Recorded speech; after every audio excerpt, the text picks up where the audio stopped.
Bonjour, chers étudiants, les élèves du troisième année Collège international. Alors, nous allons commencer par le premier cours de physique-chimie intitulé Quelques matériaux au quotidien. Introduction. Donc, on va prendre, pour comprendre les matériaux au quotidien, donc on va prendre des corps et on va prendre les constituants de quelques corps. Par exemple, la voiture est constituée d'un grand nombre de pièces. Quels sont les matériaux qui interviennent à sa fabrication?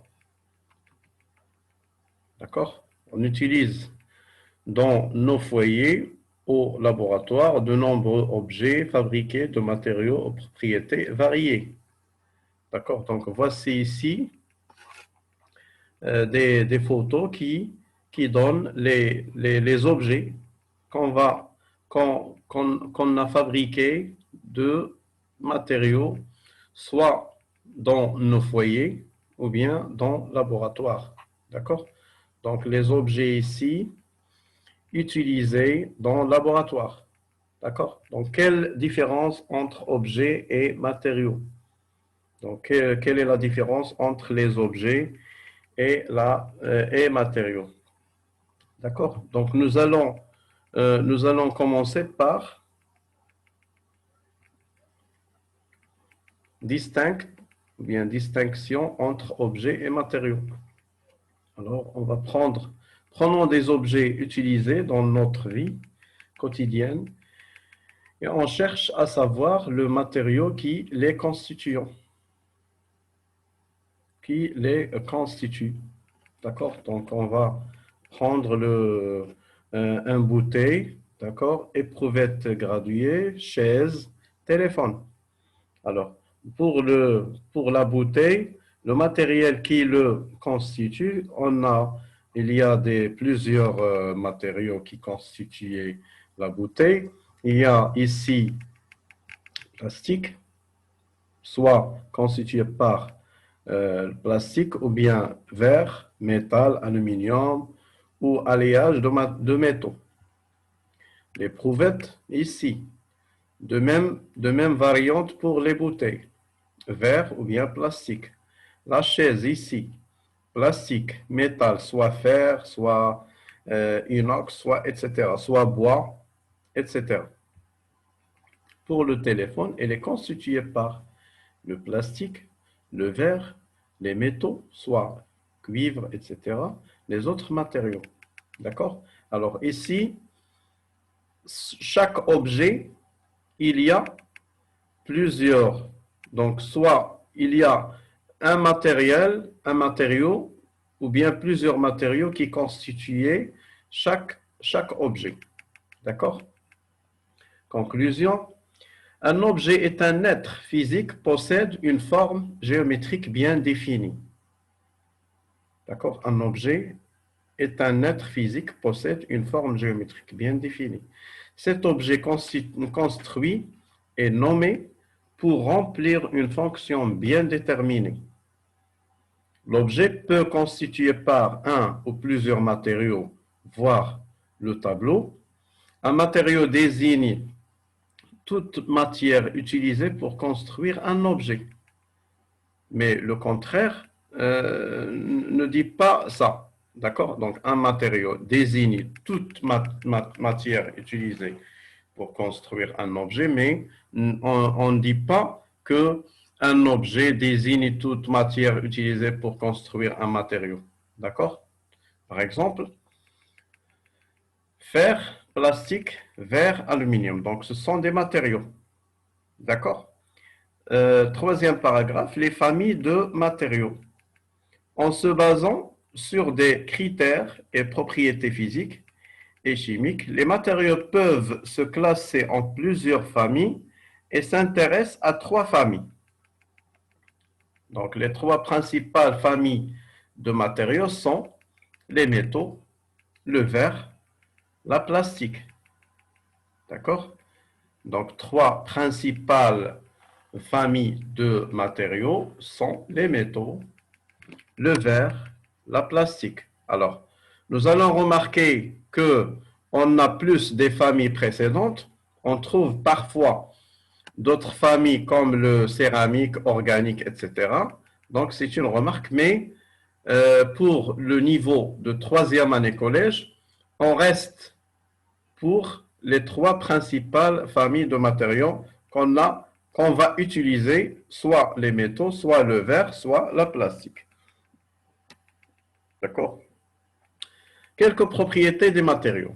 Les propriétés des métaux, on peut citer plusieurs matériaux appartenant à la famille des métaux comme le fer, le cuivre, l'aluminium, l'argent, l'or, le zinc, l'éthène, etc. Ils sont plus utilisés dans l'industrie. D'accord? Alors, conduction électrique, expérience, interposant des lames métalliques dans un circuit électrique simple, lames de cuivre, l'aluminium, fer. Alors, on va voir le schéma. Donc, on va voir le schéma. D'accord? On a ici une lampe, une plaque, bien une plaque, et ici un générateur, d'accord? Bien une batterie, bien un pile. Conclusion. Alors, en conclusion, on peut dire que les métaux ont la propriété de conduction électrique, d'accord? Donc, tous les métaux ont la propriété de conduction électrique. Propriété magnétique. Certains métaux comme le fer ou d'autres alliages métalliques contenant le fer et le nickel subissent une attraction par l'aimant. D'accord? Alors, on a une autre propriété magnétique. Alors, cet exemple donnait l'aimant qui doit prendre le fer. D'accord? Donc, on considère un champ magnétique qui l'ajoute par l'aimant, d'accord? Et en attraction pour le fer ou bien pour le nickel. Donc, conclusion, pour distinguer les différents métaux, on peut utiliser leurs propriétés physiques, couleur, conductivité électrique, propriété magnétique, température de fusion et masse volumique ici.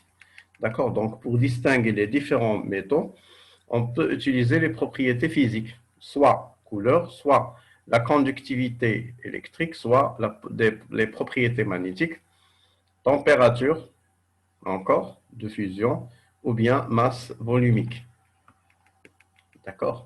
Alors ici, on a pour tester la couleur. D'accord? Alors, pour le jaune, or. Pour le rouge, elle donne cuivre. Pour le gris, donc il doit être ici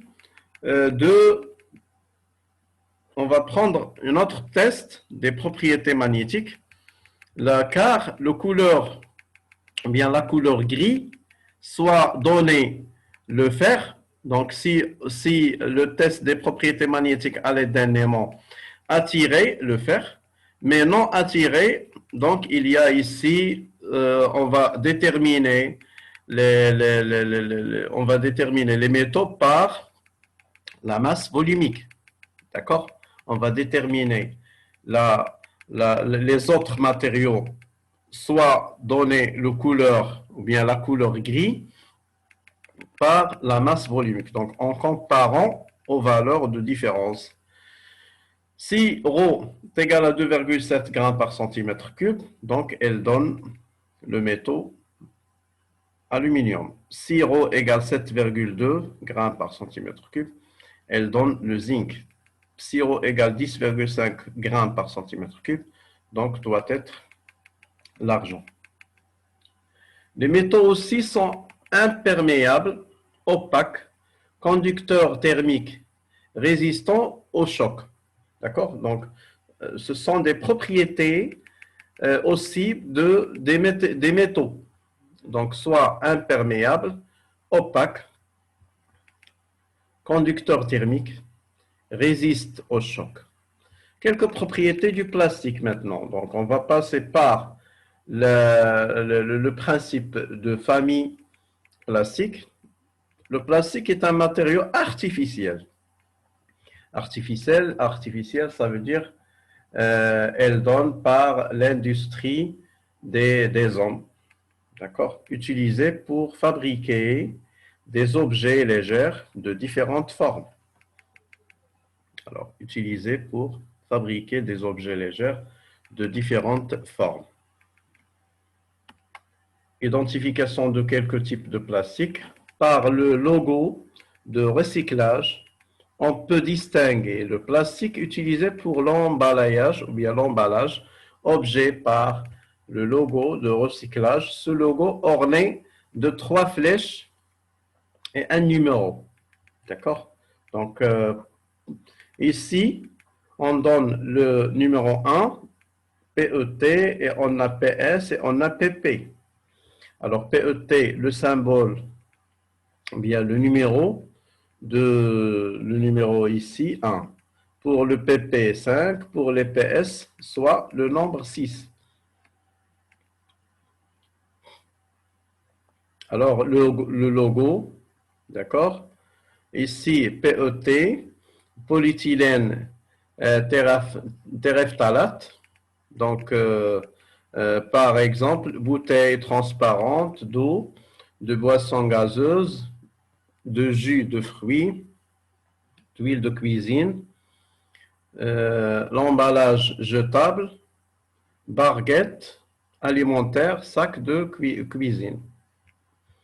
Deuxièmement, PEHD, polyéthylène haute densité, bouteille opaque, les flacons d'entretien, bouchons visés, flacons cosmétiques et gel douche. D'accord? Troisièmement, PVC, polychlorure de vinyle, surtout jouets, tuyaux, rideaux de douche, couches, rarement alimentaires, viande, fromage, bouteilles, vin blanc, etc. Pour quatrièmement, PEBD, polyéthylène basse densité, sac congélation, poche alimentaire, film alimentaire, barquette, d'accord. Pour cinquième logo, PPP, polypropylène, réutilisable, nos pots alimentaires et yaourts, etc. Alors, test par flottabilité. Le plastique flotte-t-il dans l'eau douce? Oui, oui. Alors, s'étire-t-il beaucoup? Pour PP, non. Mais pour PEBD et PEHD, oui. Donc, oui, se colle-t-il sur lui-même dans l'eau salée? Bien sûr, oui, pour PEBD, mais non pour PEHD. Alors, le plastique flotte-t-il dans l'eau douce? Non. Non. Flotte-t-il dans l'eau salée? Oui, pour PS, mais non pour les autres. Alors, ce traite Naya, on va prendre ce rétracte-t-il dans l'eau bouteille bouillante. Pour PET, oui, mais pour PVC, non.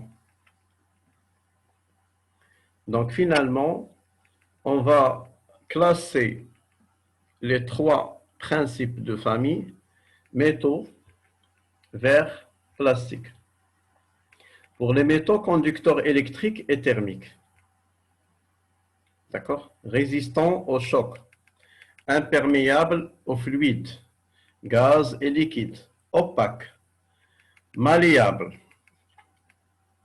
Pour la deuxième famille, verre, isolant électrique, résistant aux actions chimiques, imperméable, transparent et translucide, fragile. Pour le plastique, isolant électrique, résistant aux actions chimiques sauf pour quelques éléments, imperméable. Il y a de plastique transparent, ou bien translucide, ou bien opaque. Et finalement, malléable. D'accord? Alors, merci pour l'attention et au revoir.